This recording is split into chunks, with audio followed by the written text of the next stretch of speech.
Welcome to Gangs of Callisto, a deck and tableau building game with auction and combat mechanics set in the gritty, sci-fi noir city of Callisto. Players take on the role of mob bosses vying for control of the city. But how do you rise to the top and become the ultimate kingpin?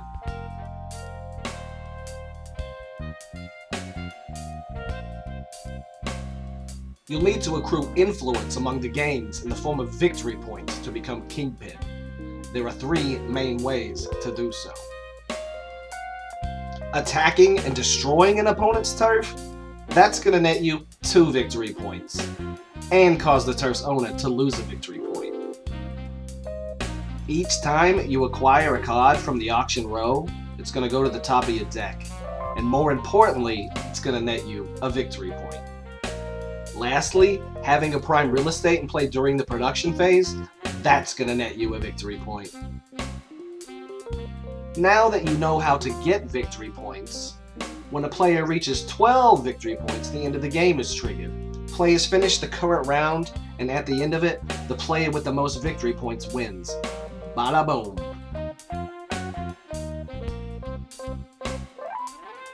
In Callisto, each turf forms the foundation for a district. A district is a turf in the column of up to 3 properties in front of it. Goons are also grouped by the district they are in.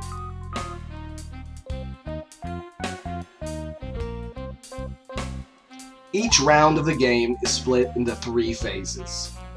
First up is the production phase. Players will simultaneously claim income and other effects from their locations in play.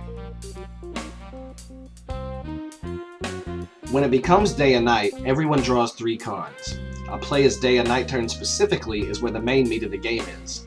Players play any number of location and action cards from their hand, and then choose to attack someone or start an auction. When someone wants to attack, they choose one of their districts and one of their opponent's districts. All players then get an opportunity to play combat cards before the fighting begins. Then, goons in the districts trade off. Remaining attacking goons hit the front location for 1 damage each. Then, location security hits back and kills an attacking goon for each point of security it has. This process repeats until all the goons have either attacked or died. Destroying a location this way nets the attacker up to 1 loot, their choice of card from the auction row. When a player starts an auction, they choose a card in the auction row and an amount of gold to start the bid at. The bank adds 1 gold to this starting bid. Then players take turns either bidding or passing. Before bidding or passing, players can even play action cards. This repeats until all but 1 player has passed. The player who did not pass gets the card. Other players get their gold back. Each card in the game is associated with a gang. Gangs of Callisto's base game has 5 gangs with different strengths and weaknesses. For example, the Justice Bureau cards care about placing and claiming hits. A hit is gold from the bank stacked on the location in play. If someone destroys the location, they get the gold. Gangs of Callisto's combos make for some spectacular turns. Combos such as Regular Everyday Store with Callisto Courthouse, letting you take out multiple goons while also placing multiple hits. Bye bye, goons!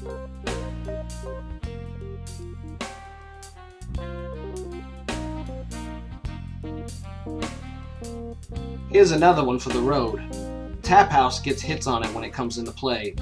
Angry Mob builds you an army but destroys one of your properties. You see where I'm going with this, right? It's an embarrassment of riches.